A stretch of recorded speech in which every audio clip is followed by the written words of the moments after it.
Here's the first thing that matters. That 6-second clip hides years of pressure, years of assumptions, a private pattern that finally exploded in public. Because what looks like a glamorous family moment was actually an ambush disguised as tradition. They thought spectacle would trap me. They thought silence meant weakness. They thought I'd fold. They were wrong. Now here's where the story gets uncomfortable.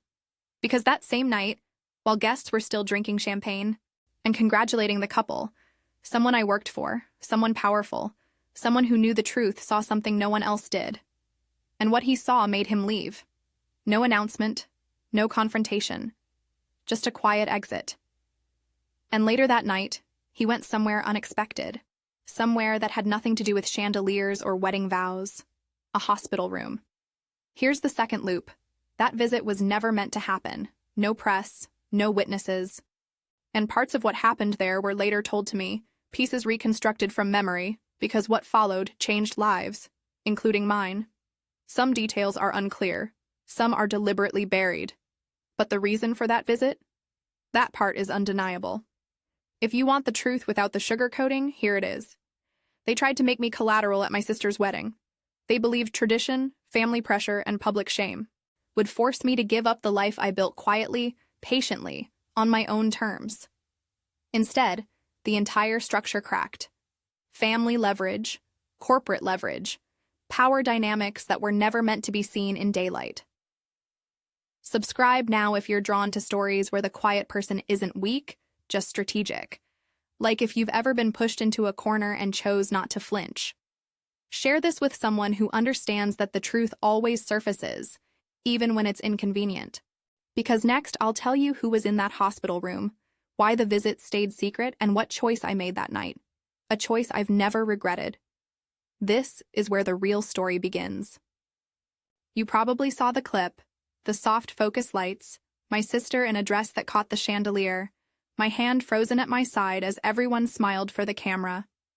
What you didn't see in that 6-second loop was the moment that threaded the rest of the story together, how a private pattern of pressure and assumption exploded into something public, and why a CEO I worked for walked out of a crowded ballroom and, later that night, made a visit no one was expecting. The visit itself, and the reasons behind it, are reconstructed here from what I remember and what I was told.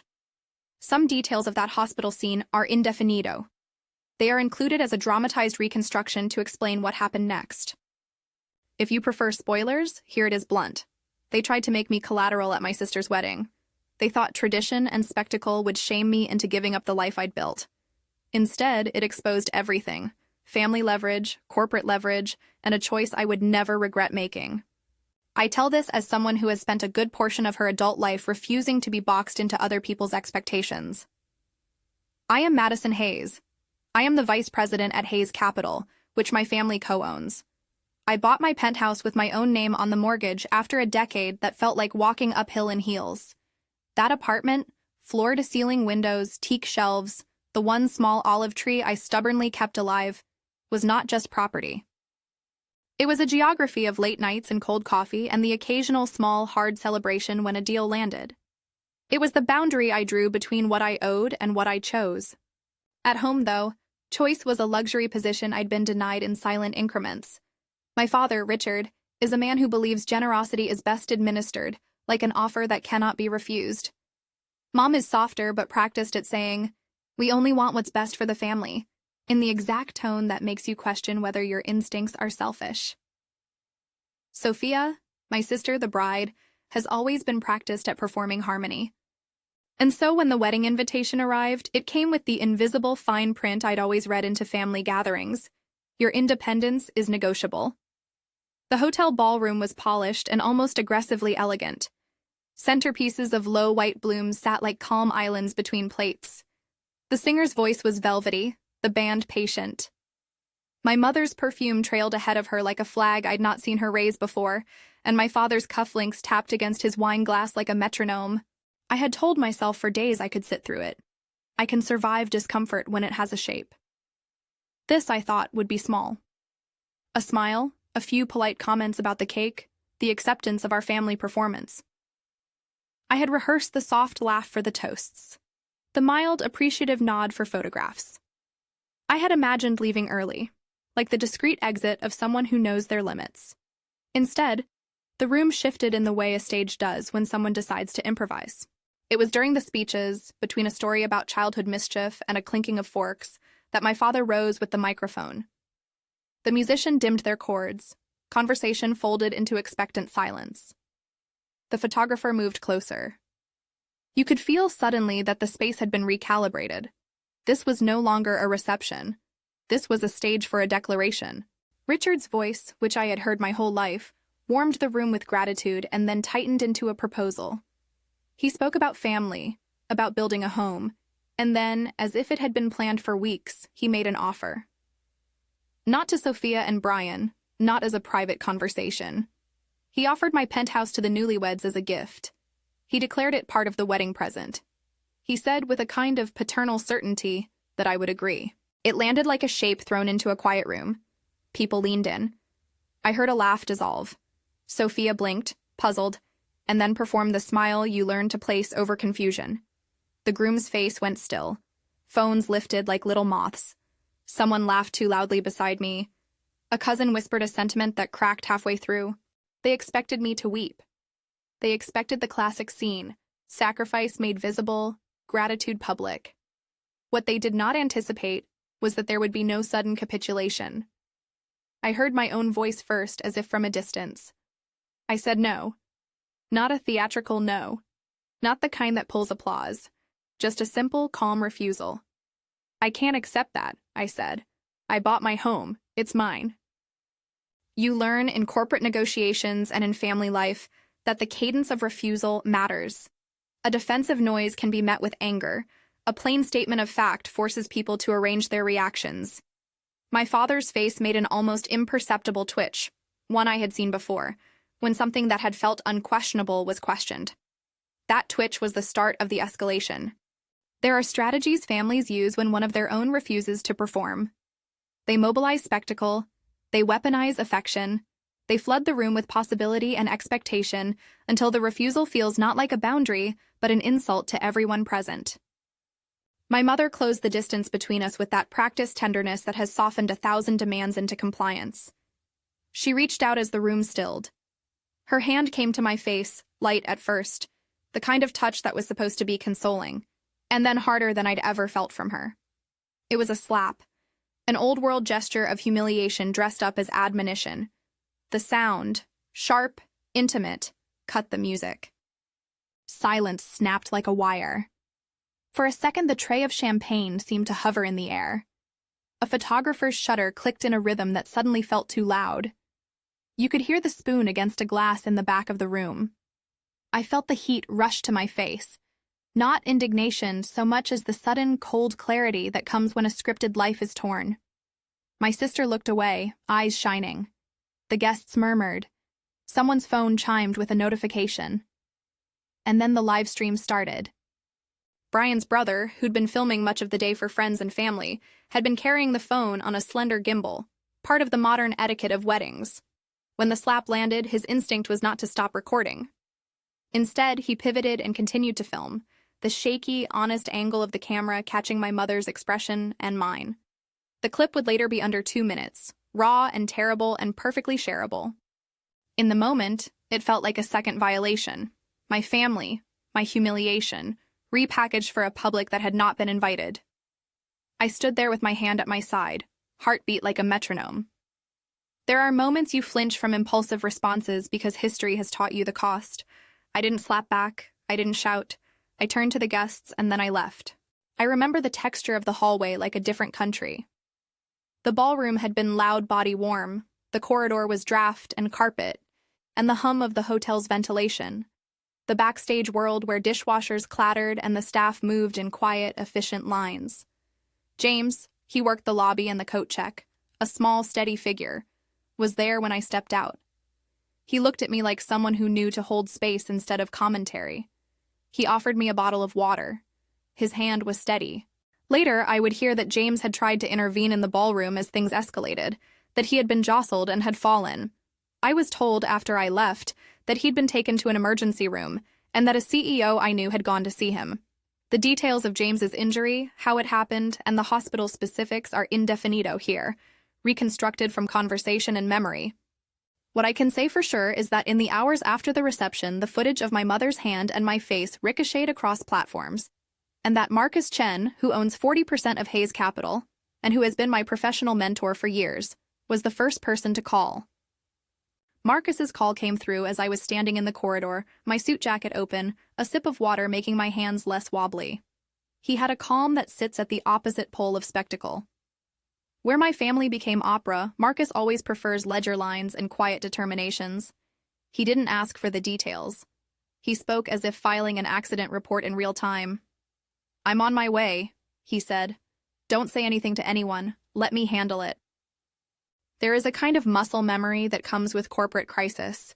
You move not out of a hope of revenge, but to stop the bleed. Marcus does that work better than anyone I know. He understands that reputation is not a moral abstraction. It's a resource with loose edges, and once it tears, it affects clients, partners, and the people beneath one's umbrella. The first pressure that came after the live stream was social, comments multiplying like small fires. The second was the one Marcus levered almost immediately. He referenced Clause 15.3 on the call. I knew the clause well. I had sat in a dozen meetings where its implications were discussed in terms of protective governance. It was the clause that allowed Hayes Capital to step in when a key executive, or the firm's reputation, was at risk. It empowered the company to act to protect the business and, in that strange corporate morality, to protect the people who kept the business alive. Marcus's voice when he invoked it was not theatrical. He spoke almost quietly. "We'll be there in 10. We're going to make sure this is addressed on every level." By the time the kitchen staff had moved a leftover tray into the service elevator, Marcus had joined the reception through the back door. I watched him as he negotiated the room with a sort of surgical calm. He walked up to my father and to the microphone with a presence that compels people to listen. Not because he raises his voice, but because he makes clear that consequence has arrived. He did not, in the way tabloids would later suggest, create a private spectacle. He framed it differently. He reframed me. He reminded the assembled family and guests that I was not only his niece or his sister's child or a daughter of the host, I was his vice president. He reminded them, pubically, that my role in the company was not incidental, that the organization had an interest in how its leaders were treated in public. There is a line corporate people use when they want to weigh in without grandstanding: speak to the stake. Marcus used it. He called out the shareholders by name, and he did something more practical. He requested that security document what had just occurred. Within an hour, there were people from legal walking through the venue, clipboard and camera in hand, taking notes in a way that translated immediate emotion into durable record. What that meant in the days that followed was not a courtroom. It was leverage. It was clients calling to say they were uncomfortable. It was partners who suddenly wanted clarification about our governance. It was a cascade of reputational concern that is lethal, not because it is dramatic, but because it is steady and accumulative. Back in the hallway, I watched Marcus move through the room and felt, for the first time that night, an odd flicker of relief. It wasn't comfort. There was no sense that everything was fixed. But someone had shown up with the language and tools to convert a live humiliation into an organized response. That translation matters. There is a particular brand of power that cannot be bought with checks. The kind that prevents others from weaponizing your life. For someone like me, who has spent years learning to negotiate in boardrooms where the stakes are financial but the rules are clear, it was the same as having an ally who anticipates not only the fire, but the extinguisher. Yet Marcus's presence did not make my family less family. It made them furious, and fury is an accelerant. My father, confronted with the idea that the company would get involved in a family matter, reacted as he always has, with a tightening of control. The inflammatory part, where ritual and governance became indistinguishable, was that in his mind, the penthouse was still a family matter. In the room where he was used to being the center, the arrival of corporate interest felt like an encroachment. I left the hotel deliberately.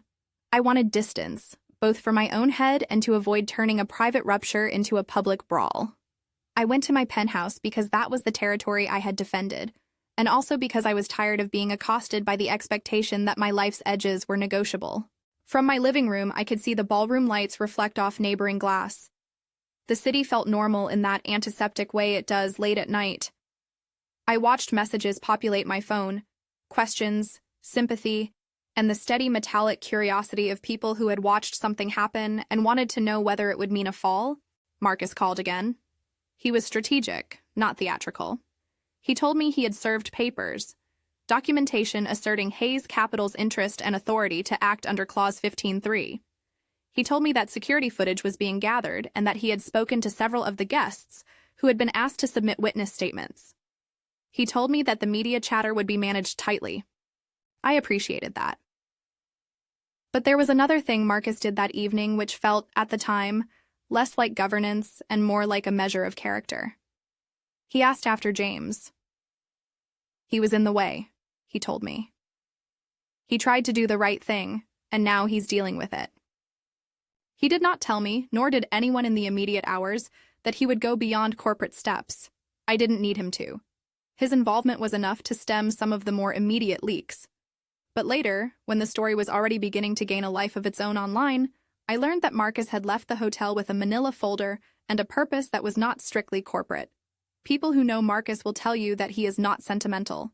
He is pragmatic in the archaic sense. He measures the cost-benefit of human things. If someone in the margins of our events was hurt and the company had the resources to help, he would help. If that help also secured testimony or steadied the narrative, it was not incidental. It was, in his terms, efficient compassion. At the time, though, as the feeds lit up and my phone pulsed with messages of dismay and outrage, I did the simplest thing I could think to do. I closed the blinds and I put a playlist on that had no words.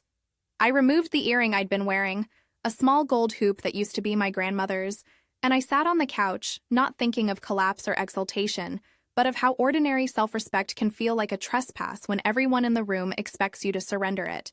You ask people sometimes why they stand their ground. The answers are not always heroic.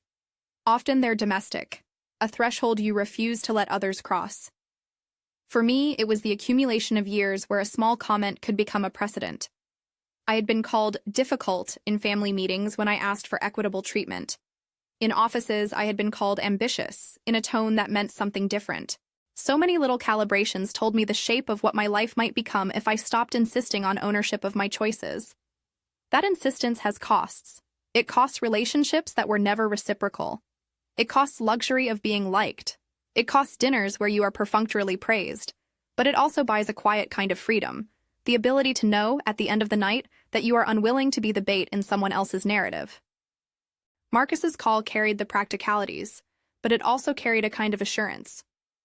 He did not say, "We will ruin them." He said instead, "We will defend the people who make this company what it is." He used capital language because that's what he knows, but his intention, at least the part I trusted, was to protect dignity. The night stretched into emails and text threads and inevitably the bleak calculus of modern scandal. How will the footage be shared? How will the company respond publicly? Who will speak and who will remain silent? My agent, never named in the morning press, messaged with the bland efficiency of someone who translated personal harm into public statements. Marcus drafted a short, measured note for internal circulation. It didn't attempt to moralize. It acknowledged an incident, promised support for those harmed, in that careful corporate tone, and announced that an independent review would take place. That was the thing about power as prevention. It doesn't have to be theatrical to be effective. It simply has to be real, capable, and willing to use its tools. Then, as the first lights of dawn pried through my blinds and the city's dwellers changed from nightlife to commute, my phone buzzed with a message that shifted the atmosphere from containment to consequence. A partner firm had sent a curt note asking for clarification. A board member asked whether we had considered the optics. Social feeds had begun to comment on whether the wedding was authentic or staged. And somewhere in the architecture of that day, the person who had been shoved, James, the man who had been steady in the lobby, became more than a footnote. He became a tether to a reality that corporate statements and family apologies could not fully reach. The people who move between the public and the private, the staff and the family, the paid and the privileged. Marcus left the hotel with a manila folder. He told me he was going to see him. I did not go with him. When a CEO of a major shareholder leaves a wedding to tend to someone who had been injured while working, especially after an incident that will be scrambled across social channels, the optics are powerful and murky in the same breath. What he did whether it was a private gesture of thanks or an attempt to secure a witness or both, is reconstructed in parts. The visit itself, and what was said in that hospital room, is indefinito in detail here. I put it into the narrative because it explains, in my experience, why Marcus's involvement went beyond papers and into people. I did not know at the moment he left that his decision would become the headline. I only knew I was glad someone had bothered to cross a threshold I could not have crossed that night. A corporate leader who was willing to enter the quieter space where the staff's story met the family's spectacle. You can imagine the rest. People taking sides, statements drafted, friendships strained. You can imagine the full arc where consequences are meted out and reputations rise and fall. You can imagine, too, my own small practical decisions after that night. How I reconfigured my presence in family events. How I set firmer boundaries with people who had once called them for the family. How I began to think of my penthouse not just as an asset, but as a symbol of the lines I would not let others redraw. But those are the echoes that come later. For now, the feed is live and angry, the band has packed up, the photographer has a card full of images, and the hotel staff are doing the work that keeps the night from dissolving into chaos. Marcus has left with a purpose, and I have closed my blinds. The story that made my mother's hand go public has been recorded and will be shared, but the part the title promises, why a CEO would choose to cross into a hospital room and what he might have said there, has not arrived in the public record as a closed fact. There is a small private choreography to crisis that people rarely see. It's not always the dramatic courtroom scene or the viral apology. More often, it's the quiet logistics. Who calls whom? Who documents? Who pays for an ambulance? Who drafts an internal memo? Those small things add up into protection. Those small things are how, in the gray hours after a humiliation, dignity is sometimes recovered. When Marcus left the hotel, he left with more than a manila folder. He left with a stance that made clear one principle. There are things in life worth defending beyond balance sheets, and sometimes the quickest route to making sure those principles are honored is to use the leverage you hold to keep people safe, visible, and heard. You will want to know what happened next, how the company moved, how the family reacted in the weeks that followed, whether the wedding survived the fallout. You will also want to know about that visit, who we found in that hospital bed, what was said, and why it mattered. Those are the parts I will tell you, but they belong to the sequence that follows the immediate scramble. For now, the story is still decompressing. The live stream has scrolled past, but the recordings persist. The photographs exist. The set of choices was made. I declined to be erased. Marcus chose to act. And the staff who had been on the margins, James, if that remains the name of the man who stepped in, were not going to be made invisible in the calculus of what happened. If this resonates with you, if boundary and dignity feel like battlegrounds you recognize, consider subscribing. I share stories about choosing yourself even when everyone expects your default. The next part will move through the company's response, the ripple effects on our family, and the secret visit that began to leak as a rumor and then as a fact. For now, hold this image. A chandelier, a hand, a phone upright in a sea of polite faces, and a man in a suit stepping out into the cold night to do what needed to be done. Some things about that night are simple. Some things are complicated. Some details here are reconstructed and labeled indefinito because the precise edges of the hospital scene are not part of the public record I can cite without risking the truth. The clock keeps moving. People in the company called board meetings. Friends sent messages of shock and solidarity. My sister texted me a line I won't quote. It's private and raw in ways that aren't useful as spectacle. My father sent a short message that read like an attempt at reassurance that was distant from repentance. What I did next was not fury. It was not a speech or a public retribution. It was a set of small, deliberate moves. Documents organized, friends thanked, a donation drafted to a women's shelter, an action that felt like putting resources where the dignity I cared about would be supported beyond a headline. But those moves are for the aftermath. As I hoped for sleep, I thought of one other small detail. The olive tree in my living room, stubborn and green, leaves glossy beneath the lamp. I watered it then, gently, like someone tending the last small thing that remained fully theirs. Outside, the city continued its indifferent buzz. Inside, the blinds were closed. The world was a feed and a rumor, and, if the title of what you clicked promised anything, there was a hospital visit that I had not witnessed firsthand, but knew had been made. Later, we would sort which parts were testimony and which parts were dramatization. For now, the night was a wound that needed attention, and people were doing what people with resources sometimes do. They stepped in to pick up what had been broken. The days after the wedding felt like walking through a city that had been rearranged while I slept. Meetings filled with clipped language, optics, stakeholder confidence, incident report, moved alongside messages that were filmy with anger and grief. I watched the company respond with the same detachment that had kept it alive through far duller storms, and I watched my family respond with a kind of tribal fury I recognized too well. Somewhere between the two, I found the place where my choices would be made. Boardrooms convene in the language of containment. I sat through the calls with Marcus and the legal team while the city outside my blinds ordinary shifted into day. Marcus was surgical on those calls. Timelines, witness lists, press lines, protective steps for staff. He asked for facts and for restraint in equal measure. I answered as someone who had made her living translating feeling into deliverables. I gave names of witnesses, people who had been present and who might corroborate sequence and tone. I emphasized documentation, screenshots, camera angles, timestamps. We mapped out a process that would give the company the records it needed without turning me into an exhibit. What that process meant in practice was not instantaneous justice. It meant an accumulation of small actions, security footage cataloged and backed up, statements requested from guests, a careful company-sanctioned note to employees promising support, and an independent review. It also meant the slow, grim arithmetic of reputation, calls from partners asking for more information, a partner firm's terse email asking where the company stood, a few paused negotiations, and an evenly measured interest in clarity rather than outrage. Some of that pause was procedural. Some of it was the nervous caution of people who make decisions in spreadsheets and reputational projections. I learned to hold the discomfort of those conversations without making them the thing I was mourning. In parallel, there was family. The house calls were different. Apologies were shaped like advice. Offers of mediation were delivered as if they were favors. My father's voice on the phone moved between wounded pride and a solicitor's attempt at damage control. My mother sent a string of messages that read like prayers and disclaimers. Sophia, my sister, sent a message that felt raw in a way I did not want to hold in public. She apologized, and there was a tonal shift in her words that suggested confusion more than malice. I responded with something honest. I acknowledged the pain of the night.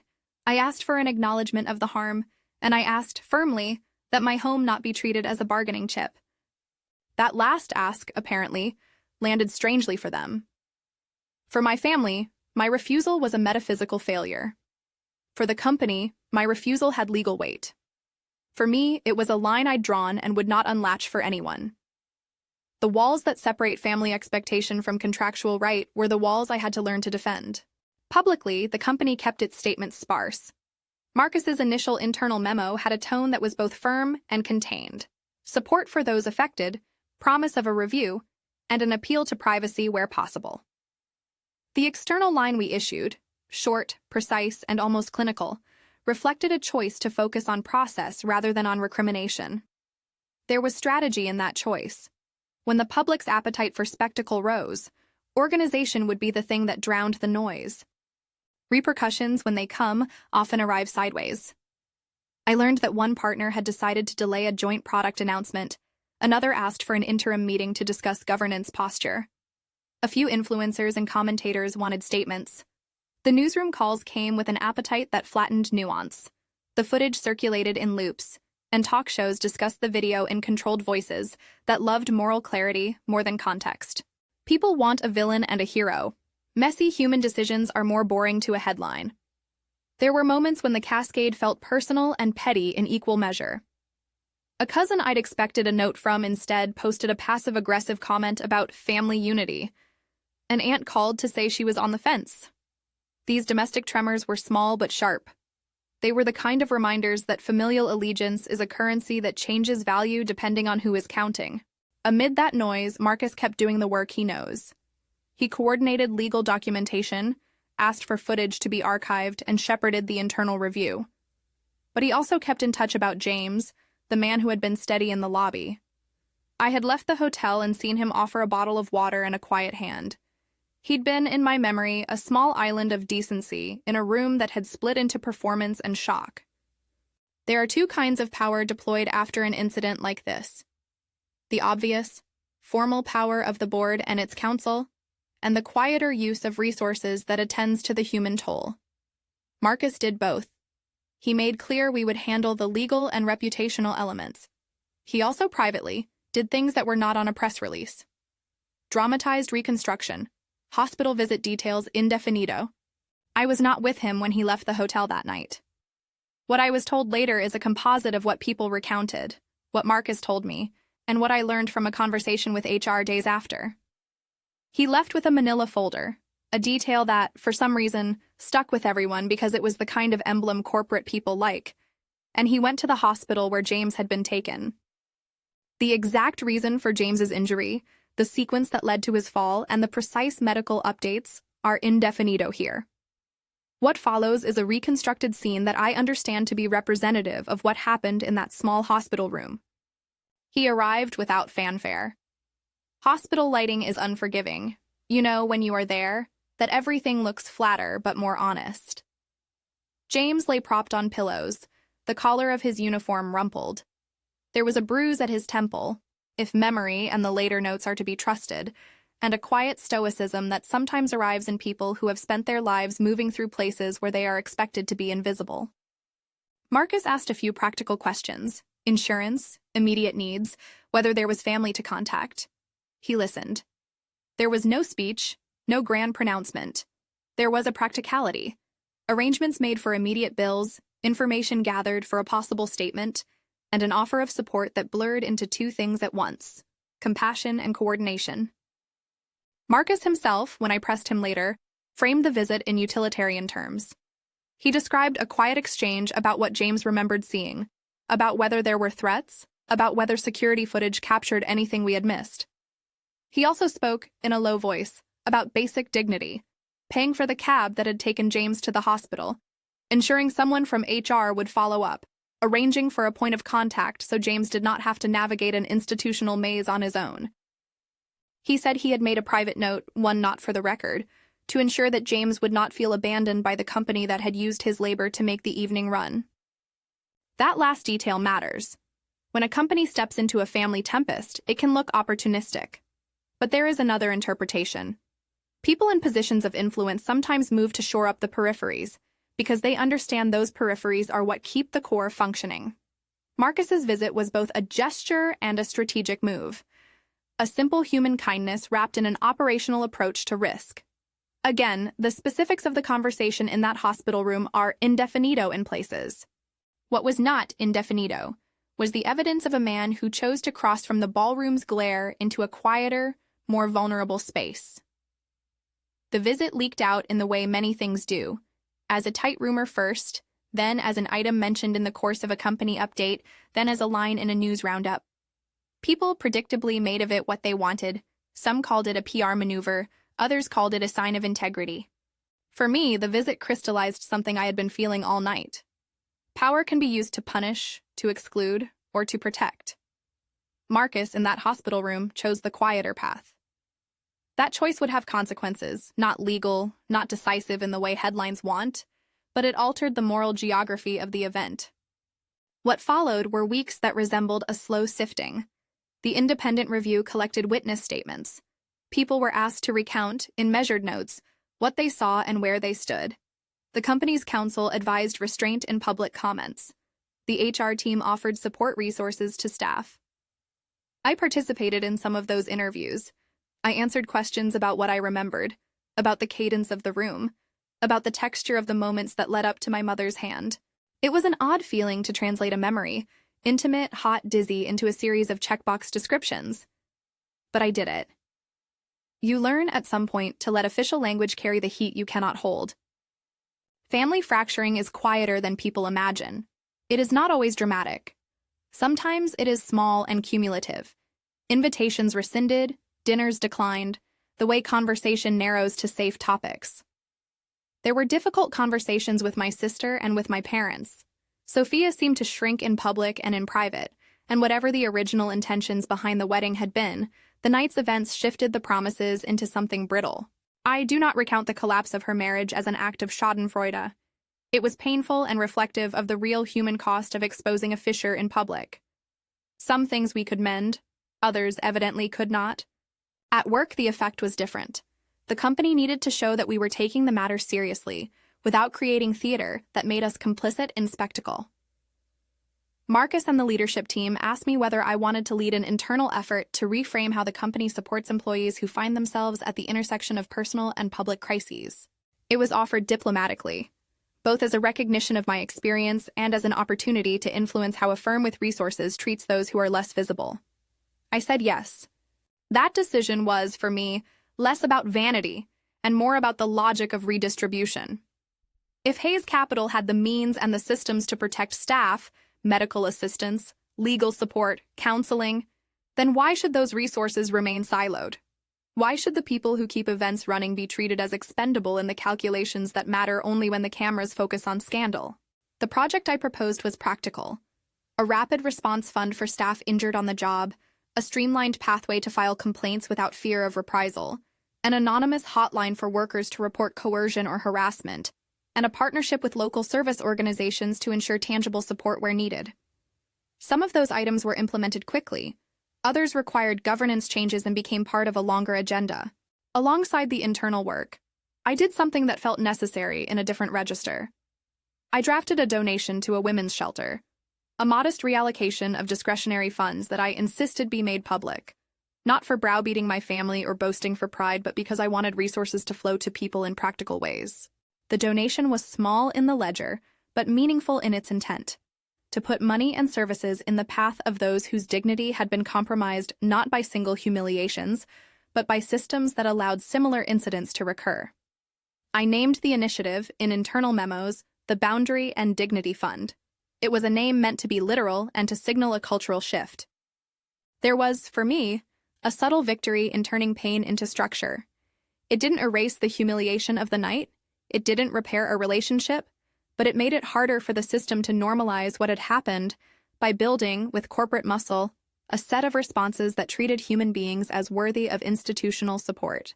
Some people will ask whether leveraging corporate power in a family dispute is fair. That is a real, reasonable, ethical question. My answer is not simple. I know that power can crush. I also know that it can protect. When the instruments available to you include something as blunt as the weight of corporate governance, you must choose how to use it. For me, choosing to deploy those instruments was not a first instinct toward revenge. It was a move to ensure that the people who had been caught in the fallout, employees, colleagues, bystanders, would not be left without recourse. Meanwhile, the public conversation shifted in small ways. The viral clip itself aged, as viral clips do. New items took the place of the video in people's attention. Our PR lines were repeated in headlines with the same half-skeptical tone they use for corporate statements. But in staff rooms and in private messages, the conversation continued in earnest. People reached out to say they had experienced something similar, or they thanked me for refusing to be erased. Those private notes, rather than the public uproar, felt like the real currency of consequence. There was a point weeks later when the idea of promotion came up. It was not spectacle. It was an honest conversation Marcus and others initiated. Given my role in translating the event into structural change and given my ongoing operational responsibilities, did I want to take on more formal authority to ensure these changes endured? There are reasons to be skeptical of promotions that appear as consolation prizes. I listened, considered, and then accepted an expanded remit, new responsibilities that carried with them the authority to implement the kinds of protections I believed in. That promotion, yes, formalized in paperwork, was not the point. What mattered was that it translated into a commitment from the company to institutionalize the protections we had drafted in the frayed hours after the wedding. It meant budgets, personnel, and policy. It meant that staff who found themselves in vulnerable positions could become institutionally visible. Those decisions had costs. My family saw them as escalation. Some relatives accused me of weaponizing my position. I have no illusions about the irony. That the privilege I had worked for would be used to protect me against my family was not lost on anyone. But where hope lay for me was this. Using privilege to build channels of care felt less like retribution and more like responsibility. There were private, quieter reckonings, too. Marcus, who had been both a mentor and a corporate force in my life, was not a man given to emotional overture. His hospital visit, the way he had moved in those days, suggested something more than strategy. In the months that followed, he checked in with James and with the HR team about how the follow-ups were going. He asked for updates on whether staff felt safer. Those were not performative acts, at least not in the way I watched them. They were, I think, his way of aligning his resources with the principle that human dignity matters. What I learned in that stretch is that restoration rarely looks like the cinematic closure people expect. There was no dramatic public apology from my parents that mended the night. There was no legal adjudication that settled blame into a neat verdict. Instead, there were small acts, expanded policies, donations, a hospital visit, budget lines that aggregated into change. That change was imperfect and contested, but it persisted when the camera had moved on. Sophia's marriage did not survive the ripple entirely. There was enough strain between the public exposure and the private tensions that her relationship with Brian frayed. I will not pretend that this makes me proud. It is sorrowful in ways that do not fit tidy moral lessons. Weddings are meant to be beginnings, and this one became, for many involved, a reckoning instead.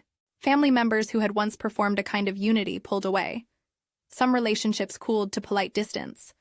Others, like the friendships I found in the company, people who sat with me and talked through policy drafts and shared late-night takeout, became the new network I depended on. There is a term I use privately for the people who chose to stay. Chosen family. It sounds dramatic when I say it now, but it is practical. Chosen family is a cohort of people who understand the work of boundaries and the cost of speaking up. They are colleagues, friends, and a few relatives who did not equate my dignity with my availability. They are the people who attended the small unveiling of the Boundary and Dignity Fund, who read the proposal drafts and who argued productively about how to make access both easy and accountable. They cheered, quietly, when we first dispersed a grant to a partner organization that supports survivors of coercive family pressure. That day, in a small conference room, the applause was low and shared among people who had become, in different measures, allies. In the months that followed, the narrative around the hotel night settled into something textured. Some people continued to have strong opinions. Some wanted clarity about what Marcus's hospital visit had meant. For the record, Marcus did visit James, arranged for immediate support, and asked HR to follow up. Whether the visit included a conversation about securing testimony, whether certain assurances were made, and whether particular sums were offered are indefinito in specific detail here. Those lines are not in a public record I can quote without risking misstatement. What I can say is that the visit mattered because it showed that the firm's resources could be used to attend to those on the margins. That, finally, is part of the truth behind the title you clicked on. The secret visit was never meant to be secret in a cloak and dagger sense. It was secret in the way that most quiet acts are, not announced on social channels, not intended for the camera, but consequential because it moved resources and attention to someone who had been injured in a room of spectacle. The CEO's presence in that hospital room then became, in public gossip, a sign that corporate power had a private face. Whether that face was motivated by compassion, by the clarity of risk management, or by a combination of the two is for others to judge. For me, the moment was decisive because it redefined what protection could look like when the tools of influence were used to lift people who might otherwise have been invisible. In the long view, the change that mattered was not the visit itself, but what it catalyzed. A set of structural changes at our firm, a reallocation of resources to people who needed support, and a personal decision I made to keep stewarding those changes rather than turning them into a headline. There is an elegance to institutional fixes that public fury rarely appreciates. They are slow, they are administratively cumbersome, and they require patience. But they last. If you are hearing this and thinking about your own boundaries, know this. Standing your ground does not always look like theatrical resistance. Sometimes it looks like building systems that prevent the next person from being humiliated on a stage they did not sign up for. Sometimes it looks like refusing, repeatedly, to let your life be rearranged by other people's sense of entitlement. I am not without regret. I miss some of the family I had before the night. I understand, intimately, how difficult it is for loved ones to navigate a situation where the lines between generosity and coercion become indistinguishable. My father remains my father, flawed, generative, at times inscrutable. My mother is still my mother, with her warmth and her ways. Sophia and I are rebuilding a form of sisterhood that will never be the same. Maybe that is the price of insisting on dignity in public. There are days when I sit by the window of my penthouse and watch the city at dusk and think of the small olive tree I have on the terrace. It continues to grow, stubborn and green. Tending it is a practice in constancy. In many ways, so is honoring your boundary, an act of patience and care rather than a single grand gesture. If something in this story lands with you, if you have ever been asked to give up part of yourself to make someone else feel whole, then I hope you will take two things away. 1. Boundaries are not always antagonistic. They are protective, for yourself and for others. 2. Power, when wielded without cruelty, can be a lever for protection rather than punishment. Use the resources you have in ways that shore up dignity for those who lack it. Thank you for staying with this story. If it resonated, consider sharing it with someone who needs to hear a reminder that choosing yourself can be an act of courage and of care. If you'd like to join the conversation, comment boundaries below. Tell me about a time you chose yours, or a time you saw someone defend theirs. Your story matters, and in the telling we learn how to build better protections for one another.